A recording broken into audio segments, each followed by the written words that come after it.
श्रीराम समर्थ. श्रद्धा ही मोठी शक्ती आहे.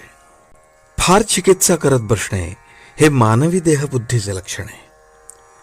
दुकानात गिऱ्हाईक आले आणि मालाची फार चिकित्सा करू लागले की हे गिऱ्हाईक काही विकत घेणार नाही असे दुकानदार मनात समजतो. परमार्थातही अतिचिकित्सा करणाऱ्या माणसाचे तसेच आहे.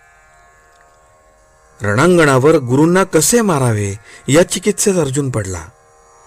भगवंतानी अर्जुनाला आपले रूप दाखवले. त्यात पुढे होणाऱ्या सर्व गोष्टी अर्जुनाला दिसू लागल्या.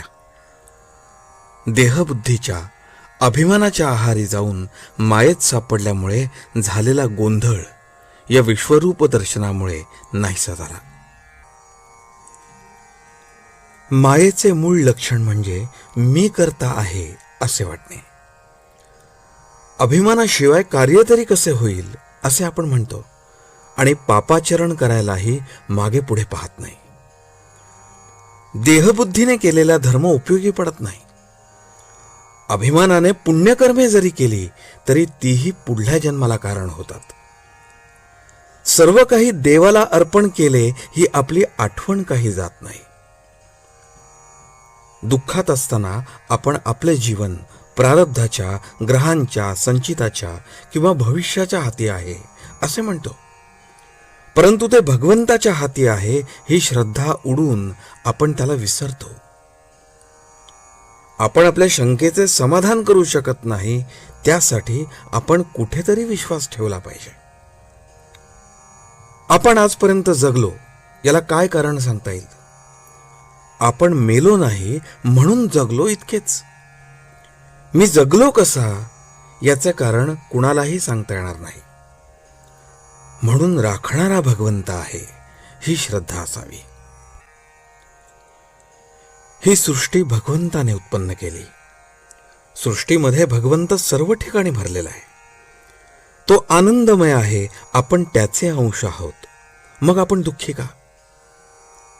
याचं उत्तर असे की देव आहे असे खऱ्या अर्थाने आपण वागत नाही. जिथे भगवंत आहे तिथे आपण त्याला पाहत नाही, श्रद्धेने साधन करत नाही. श्रद्धेशिवाय कधी कुणाला परमार्थ साधायचा नाही. श्रद्धा ही फार बळकट आणि मोठी शक्ती आहे. श्रद्धेने जे काम होईल ते कृतीने होणे कठीण जाते. विद्या, बुद्धी, कला इत्यादी गोष्टी बिळासारख्या आहेत. त्यांच्यामधून श्रद्धा झिरपून जाते. विद्वानांची मते आपापसात जमत नाहीत आणि त्यामुळे आपली श्रद्धा डळमळते आणि मग आपल्याला आणखी वाचन केल्याशिवाय चैनच पडत नाही. आपल्या स्वभावामध्ये भगवंताच्या श्रद्धेपासून उत्पन्न झालेला धीमेपणा म्हणजे धीर पाहिजे. आपण आपल्या स्वतःवर जेवढी निष्ठा ठेवतो तेवढी जरी भगवंतावर ठेवली तरी आपले काम होईल. नामात भगवंत आहे ही श्रद्धा ठेवावी आणि अखंड भगवंताच्या नामात राहण्याचा प्रयत्न करावा. हाच परमार्थाचा सोपा मार्ग आहे. आजचे बोधवचन. भगवंतावर निष्ठा ठेवा, प्रेम ठेवा. भगवंत कष्टसाध्य नसून सहज साध्य आहे. जानकी जीवन स्मरण. जय राम.